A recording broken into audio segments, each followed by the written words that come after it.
ከተገናኘን እኮ ረጅም ጊዜ ሆነን አይደል? አንተ ግን ምን አይነት ባለጌና ርካሽ ሰው ነህ? ምን ህይወትሽን ስላተረፍኩ ነው እንደዚህ ብለሽ የምትናገሪው? ሁለተኛ እንደዚህ አይነት ቃል ካፍሽ ሲወጣ እንዳልሰማሽ። ከዚህ በፊት ከቻልክ ከራስ እንድታተርፈኝ ነግሬኝ ነበር። ምን ከባልሽ ነው ማተርፍሽ? ስሚ አሁንም ቢሆን ይሄን ሱራፌል እንዳታምኚው። ደሞ የሆቴል ዕዳ እንደከፈለ ሰማሁ። እና ምን አገባ? ይኸውልሽ ትልቁን አሳ ነባሪ ለማጥመድ ትንሿን አሳ መስዋዕት ማድረግ ያስፈልጋል። ወይ ሶሪ አድንቄዋለሁ። ቆይ ግን አንተ የኔን ህይወት ለምን የራስህን ኑሮ ማትኖረው? መቼም እስከዛሬ ድረስ ከራስሽ በሰረቀው ገንዘብ ነው ሆቴሉን ያስመለሰው አይደል? እና ቢሰርቀኝስ ምን ይመለከታል? በጣም ደስተኛ ነኝ። ደግሞ ሚስት እንዳላውቃለሁ። ምን ነው ተሳሳትኩ? ሚስትህን ቤት አስቀምጠህ እዚህ ሌላ ሴት ማማገጥ ያምራል። እውነት ግን አንተ የተማርክ ሰው ነህ? ቤዛ ድንበርሽን ባታልፍ፣ እኔ ግን ድመቷ የኔ ስለሆነች ድመት እንደሆነች በደንብ አውቃለሁ። ለነገሩ አንድ ጨርቁን ከጣለ ዶክተር ከዚህ በላይ ምን ንግግር ይጠበቃል? ቤዛ ወንድ ደስኪ ነካኝ ይብላኝ። አንተን ዶክተር ብሎ ሊታከም ነው የሚመጣ ማትረባ።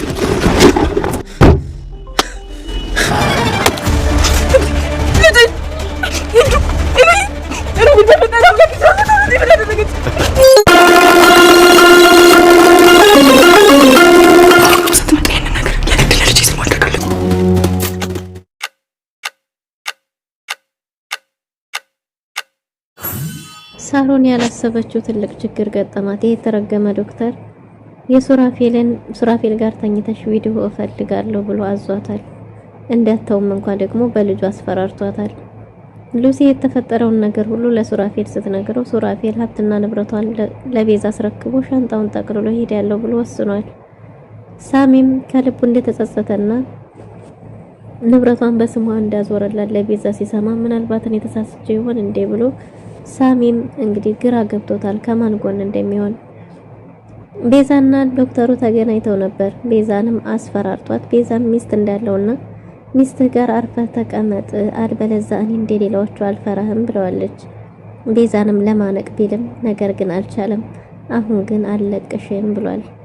ቅንጭርቲ ከእውነቱ ይሁን ከውሸቱ ባይታወቅም ዶክተሩንም ከዚህ በኋላ አልፈራህም ብሎ ወንድ ሲጫወት ነበር። አይ ሱራፌል አሁን ደግሞ ምን ሊፈጠር ይሆን? ሰላም ውድና የተወደዳችሁ ውድ ቤተሰቦች እንደምን አላችሁ? በያላችሁበት የዓለም ዳርቻ ሰላማችሁ ብዝት ተተረፍ ይበልኝ እያልን ዛሬም በአዲስና በትኩስ መተናል። እናንተም በቅንነት ላይክ፣ ሼር፣ ሰብስክራይብ እያደረጋችሁ ቤተሰብ ታረጉን ዘንድ በትህትና እንጠይቃለን። ቤተሰብ ላረጋችሁን ሁሉ ከልብ እናመሰግናለን። በባለፈው ክፍል እንደተመለከትነው ቤዛ ተከታታይ ድራማ ሳሚ ቤዛን እባክሽ ሱራፌል አሁንም የሆነ ነገር እያደረገ ነው፣ ከጀርባሽ ሆኖ እየመከረ ነው።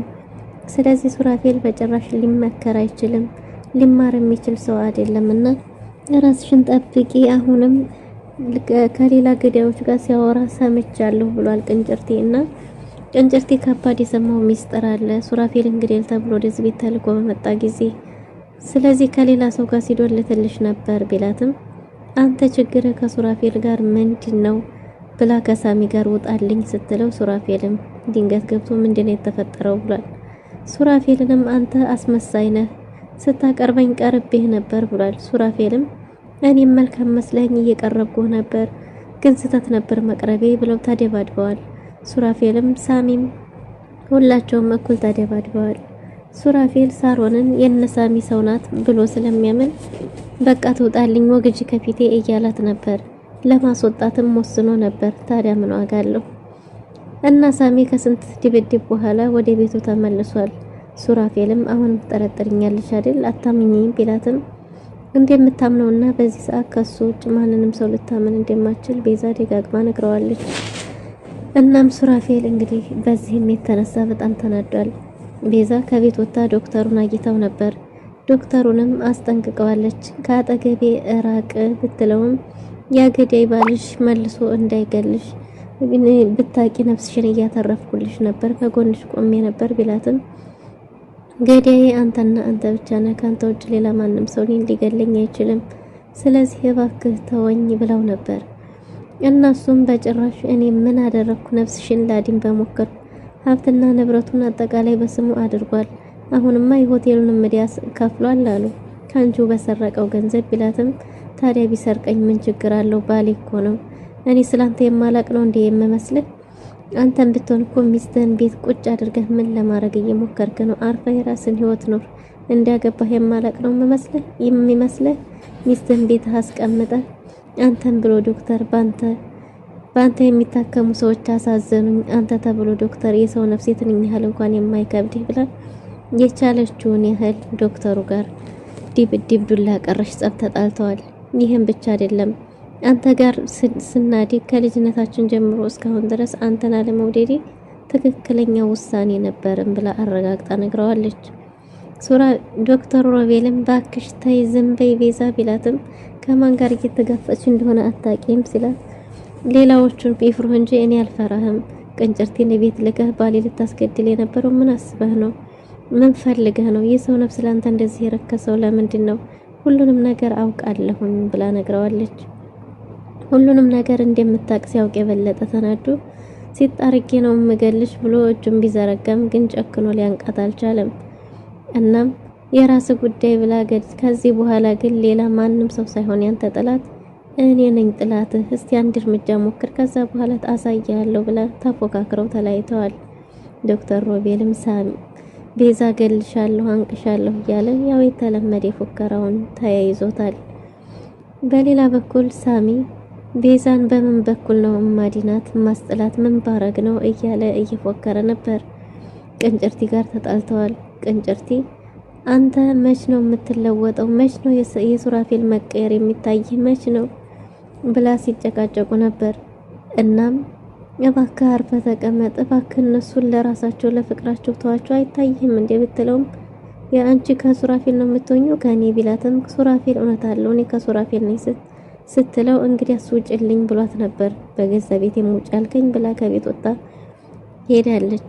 ቅንጭርቲም መጥቶ ወንድሜ እባክህ ከቤዛ ጎን መቆም ያለብን አሁን ነው እኔም አለሁ እያለ ማጋጋሉን ይዞታል። አሙቂልኝ የሆነ ሰውዬ ሳሚም እኔ የሚሰማኝ አጣሁ እንጂ እኮ ድሮም ታቆኛል እያለ ቅንጭርቲን አምኖታል። እንግዲያስ ይቅርታ ካደረክልኝ አሁን ቤዛ ልናድናት ይገባል ብሎ ውሳኔም ላይ ደርሷል። ሉሲ ሁሉንም ነገር ስትሰማ ቪዲዮውንም እንዳላጠፋውና ስልኩ ላይ እንዳለ ሱራፌልን ሊከሰውም እንደሚችል ሲነግራት ሉሲ ተናዳ ሮጣ ሱራፌልን አግኝተዋለች። ሱራፌልን ካገኘችው በኋላ በሳሚ እጅ ላይ ቪዲዮ እንዳለና ሳሚ ለምን እንደሆነ ባላቅም አንተን ሊያምንህ እንዳልቻለ እናም ደግሞ እኔ አመኝሃለሁ ሁኔታህን አይቼ እውነት አለ አመኝሃለሁ እባክህ ከዚህ በኋላ ቤዛን እንዳትጎዳት ብለዋለች። እኔ ባምንህም ግን ሳሚ ሊያምንህ አልቻለም። ለምን እንደገተረ አላቅም፣ ከዚህ ቤት ምን እንደሚፈልግ አላውቅም ብላ ለሱራፌል ነግራው ነበር። ሱራፌልም ቤት ከቤት በወጣችበት ሻንጣውን ከሸክፎና የቤቷን ካርታ አንዳንድ ዶክሜንቶችን የመኪናውን ሳይቀር ሁሉንም አዘጋጅቶ ሊብሬ ሁሉ አስቀምጦላት ተዘጋጅቶ ጠብቋታል። እንዴ ቤዛም እንዴ ሱራፌል የልቴር ምንድነው ምን ተፈጥሮ ነው ብትለውም አሁንም አላመንሽኝም አይደል? ምላስሽ ነው እንጂ ልብሽ እየጠረጠረኝ ነው፣ አላመንሽኝም። ስለዚህ ይሄው ሀብትና ንብረትሽ እኔ ከጀመርኩት ቆይቼ ነበር፣ በስምሽ አዙሬልሻለሁ። እኔ ካንቺ ሀብትና ንብረት ነው አይደል የምፈልገው ብሎ ያውናልሽ። እንግዲህ መልካሙን ይግጠምሽ፣ እነሱም ደስ ይበላቸው፣ እንለያይላቸው ሲላትም እንዴኔ በዛ ካንተ ውጭ ማምነ የለም፣ እንዴት ነው ጥላኸኝ የምትሄደው? ያላንተኔ ማናለኝ ብላ ቤዛም ማልቀስ ተጀምራለች። ሱራፌልም እያመንሽኝ አይደለም፣ እኔ ሰው ነው ብዬ ላቀርበው እየሞከርኩኝ ነበር፣ ግን ደግሞ በዚህ ልክ ሰው እየተጠረጠርኩና በዚህ ልክ እየተገፉ መኖር ደክሞኛል፣ ታክቶኛል ብሏታል። ቤዛም እኔ ሀብትና ንብረት ይሄን አድርግልኝ አላልኩም፣ በስም ያዙርልኝም አላልኩም። ይሄንስ ያደረከው ለምንድን ነው? ጥላኸኝስ የምትሄደው ለምንድን ነው? አንተ ጥላኸኝ ከሄድክ እኔ ማናለኝ እያለች ስታለቅስበት ሀሳቡን ቀይሮ በቃ ትቼዋለሁ ብሎ ቀርቷል። ወደ ገበያ ልትሄድ ሳሮን ከቤት ወጣ ነበር። ከቤት ስትወጣ የተረገመ ዶክተር አግኝቷታል። ከዚህ በፊት ሱራፌልን አማላ በክኒን አስተኝታ ቪዲዮ ይዛበት የነበረው ለካ ዶክተር ሮቤል እሱ የሱን ቪዲዮ አምጪ ብሏት ስለነበረ ነበር።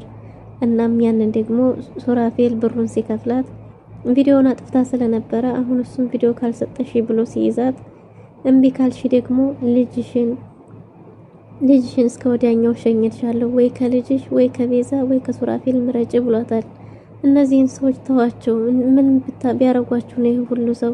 እነሱ መልካም ሰዎች ናቸው፣ ባካቸው የራሳቸውን ኑሮ ይኖሩበት፣ ተዋቸው ብትለውም መጀመሪያ ላይ ለምን ለዚህ ስራ እንደመረጥኩሽ ታስታውሻለሽ አይደል ብሎ እስከ ቀኑ አስታውሷት ከዚህ በኋላ ደግሞ የምትለውን የታዘዘችውን እስካልሰራች ድረስ ያላትን እስካላደረገች ድረስ የልጇን ቦታ እንዳወቀና ልጇን እንደሚገልባት አስፈራርቷታል። ለልጇም ስትል ተንበርክካ ለምነው ቤዛ እንግዲያት መርዝ ልስጥሽ ቢላትም እሷ በጭራሽ ይሄን አላረግም ስትለው እንግዲያ ሱራፌል ጋር አሁንም ተኝተሽ ቪዲዮ ካላክሽልኝ ልጅሽን በህይወት አታገኛትም ብሎ አስፈራርቷታል። ሳሮን በኃይለኛው እያለቀሰች ነው፣ እያነባች ነው። እናም እንግዲህ ሳሮን ቤት ተመልሳ ስታለቅስ ነበር። ሱራፌልም ምን ሆነሽ ነው ለምንድነው የምታለቅሽው ስትል ሲላት አክስቷ ልጅሽ ታማለች ስላለቻት እንደሆነ ስትነግረው የሕክምናውንም ጭምር እንደሚሰጣት ነገር ግን ደግሞ እሷን ከዚህ ቤት እንደሚያባርራት ከሚስቱ ውጪ ሌላ ማንም ሰው እንደማይፈልግ ነግሯት ነበር። ሳሮንም እባክህ የዛሬ ምሽት ብቻ ብላ ለምነዋለች። እሱም በየዋህነት እሺ ቢላትም ሳሮንም ወዲያ ሳይሆን ለልጇ ስትል መክፈል ያለባትን ዋጋ ግዴታ ለመክፈል ተዘጋጅታለች። ያ ማለት ምንድነው? ሱራፌልን መድኃኒት አድርጋ ከዛም ደግሞ እሷ ከሱ ጋር ሆነ ቤዛ ሳትመጣባት ቪዲዮ ለመልቀቅ እየተዘጋጀች ነው። ነገር ግን ይህ ቪዲዮ ተሳክቶላት ቪዲዮውን ለዛ ለተረገመ ዶክተር ተሰጠው ይሆን? ቤዝና ሱራፌልስ በድጋሚ ምን ሊፈጠር ነው? ሳሚስ ይህን እውነት ሲሰማ ከሱራፌል ጎን ሊሆን ነው ወይስ ምን ሊፈጠር ነው የሚለውን በቀጣይ ክፍል ይዘን የምንመጣ ይሆናል። ለዛሬ የነበረን ቆይታ ይሄን ይመስል ነበር። መልካም ጊዜ